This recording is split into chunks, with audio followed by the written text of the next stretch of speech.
Welcome students. पिछली class में हम लोगों ने group, Abelian group, finite groups and order of group ये सारी चीजें पढ़ी थी और इनके एग्जांपल्स देखे थे। आज मैं कुछ और एग्जांपल्स लूंगी और दिखाऊंगी कि कैसे ग्रुप की कंडीशन सेटिस्फाइड होती है। ओके, तो पहला जो हमारा एग्जांपल है, example 1।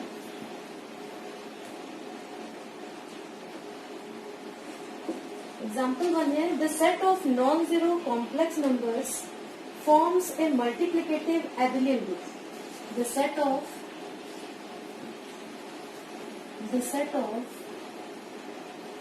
non-zero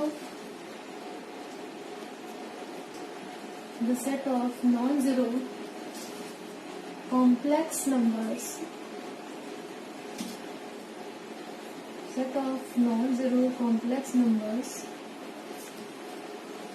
forms an abelian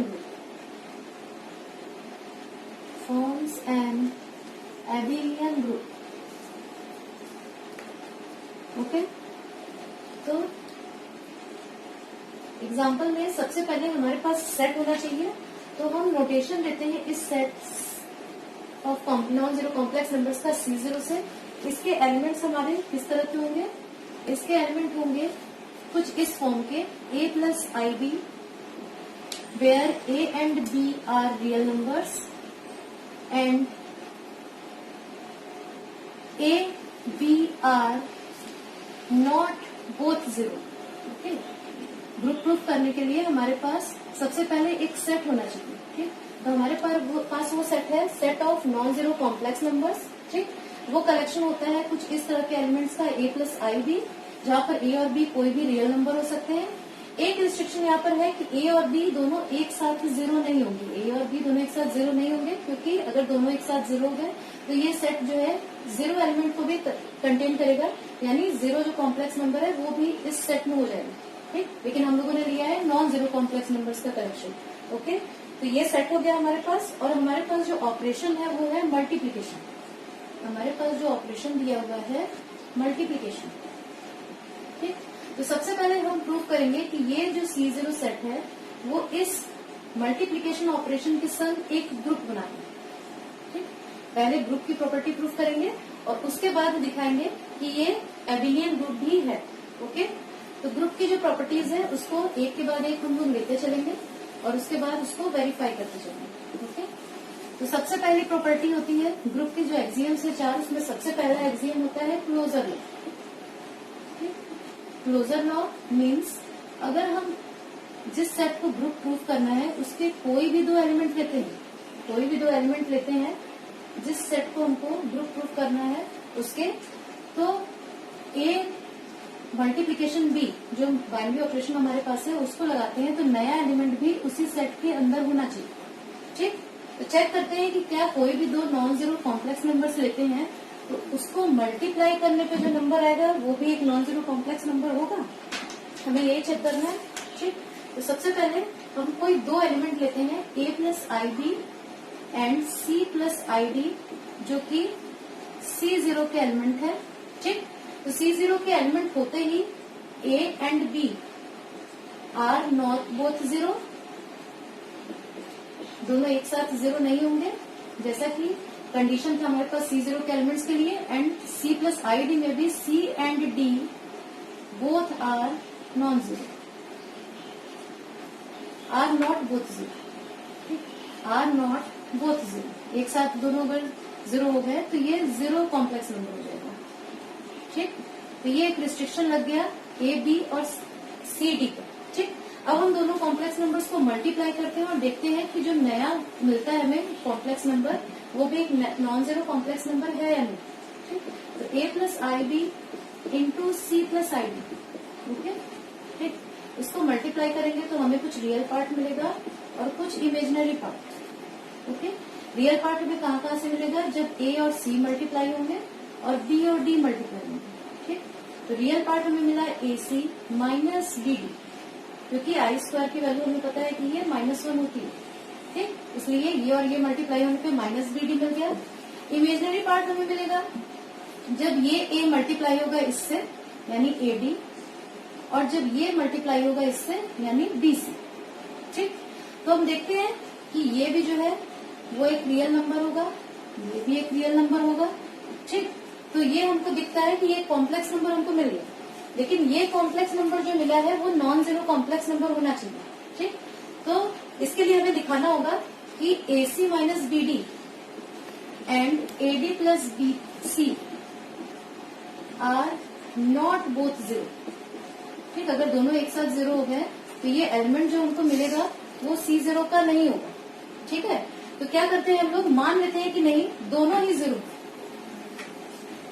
late AC minus BD equal zero and AD plus BC equal zero, दोनों ही एक साथ जीरो है। ये कंडीशन केवल तभी सेटिस्फाई होगी, एक सिचुएशन होगा जिसमें ही ये कंडीशन सेटिस्फाई होगी। ठीक, तो वो सिचुएशन हमारा है दिस इज पॉसिबल, ये पॉसिबल है कब, जब हमारा either A equal zero, B equal zero, या तो A और B जीरो हो जाए, या C equal zero, D equal zero. यानी ये दोनों कंडीशन होल्ड करने का एक ही तरीका है कि A और B या तो दोनों जीरो हो जाए, या C एंड D ये दोनों एक साथ जीरो हो जाए। लेकिन ये एक कॉन्ट्राडिक्शन हो जाएगा, एक कॉन्ट्राडिक्शन होगा, क्योंकि हमने स्टार्टिंग में ही एज्यूम किया था कि A और B दोनों एक साथ जीरो नहीं हो सकते और C और D एक साथ जीरो नहीं हो सकते। इसलिए ये जो हम एज्यूम कर रहे हैं, ठीक, ये सही नहीं है। AC minus BD and AD plus BC दोनों एक साथ जीरो नहीं हो सकते। यानी ये जो हमारा एलिमेंट मिला वो कंफर्म है कि एक नॉन जीरो कॉम्प्लेक्स नंबर होगा, C0 का एलिमेंट हो गया, यानी क्लोजर लॉ होल्ड कर दो। ओके, अब सेकंड एक्सियम है हमारा, सेकंड प्रॉपर्टी जो है वो है एसोसिएटिव लॉ। एसोसिएटिव लॉ,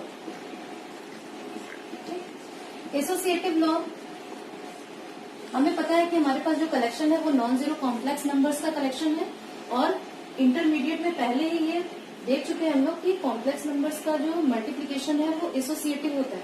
ठीक, तो यानी वो ऑपरेशन यहाँ C0 में भी एसोसिएटिव होगा।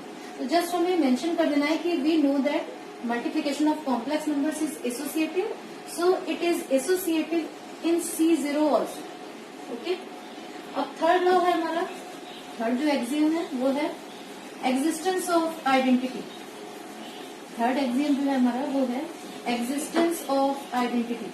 ठीक, यानी हमें चेक करना है कि हमारे पास जो सेट है उसके पास आइडेंटिटी एलिमेंट है या नहीं। तीसरा है existence of identity.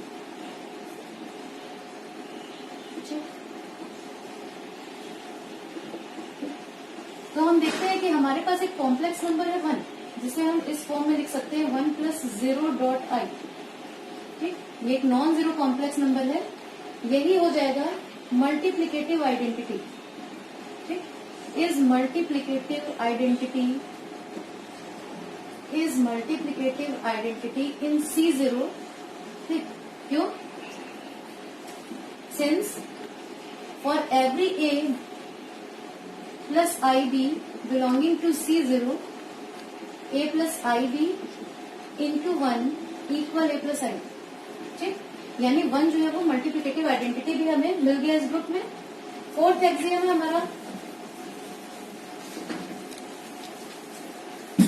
Fourth axiom जो है हमारा वो है existence of inverse. Existence of inverse, यानी हमारा जो सेट है उसमें हर एक एलिमेंट का मल्टीप्लिकेटिव इनवर्स भी हमें मिलना चाहिए। Existence of inverse element. तो हम कोई एलिमेंट एक लेते हैं A plus IB in C0। ठीक, तो हम देखते हैं कि A इनवर्स, इसका मल्टीप्लिकेटिव इनवर्स जो होगा वो होगा 1 बाई A प्लस IB। ठीक, क्योंकि A प्लस IB को जब हम मल्टीप्लाई करते हैं 1 बाई A प्लस IB से, तो हमें 1 मिलता है जो कि आइडेंटिटी है C0। ठीक, तो हम देखते हैं कि हर एलिमेंट का C0 में कोई भी एलिमेंट लेते हैं तो उसकी मल्टीप्लिकेटिव आइडेंटिटी भी हमें मिल जाती है। ठीक, तो 1 by A plus IB equal, इसे नीचे हम इस तरह कॉम्प्लेक्स फॉर्म में नहीं छोड़ेंगे, इसे चेंज करेंगे डिनोमिनेटर को जब हम लोग रियल फॉर्म में, तो मिलेगा A minus IB divided by A square plus B square. ठीक, तो this is the multiplicative inverse A minus IB divided by a square plus b square, it is the multiplicative inverse of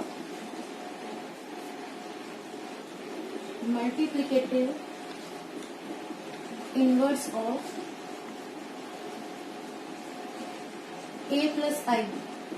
ठीक, और ये जो हमारा है ये C0 में बिलोंग भी करता है. ओके, तो ये चार एक्सिम जो है, इससे ये तो हमारा प्रूव हो गया कि जो हमारा सेट है C0 वो मल्टीप्लिकेशन ऑपरेशन के संग एक ग्रुप बनाता है. लेकिन हमें प्रूव करना है कि ये ग्रुप जो है वो एबेलियन भी होगा. तो उसके लिए एक फिफ्थ कंडीशन है कॉम्यूटेटिव लॉ. ये जो मल्टीप्लिकेशन ऑपरेशन है वो हमें चेक करना पड़ेगा कि कॉम्यूटेटिव है या नहीं C0 में. ठीक, तो एबेलियन ग्रुप के लिए लास्ट प्रॉपर्टी जो है हमारी फिफ्थ प्रॉपर्टी वो है commutative law.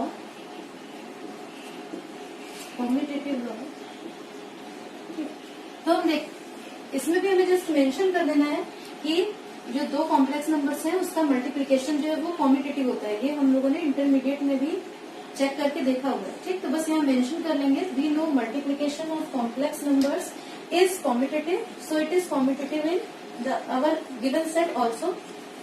So finally we have proved that C0 dot is an infinite abelian group, क्योंकि नंबर ऑफ एलिमेंट जो इस कलेक्शन में है वो फाइनाइट नहीं है, तो इसलिए C0 dot is an infinite abelian group proved.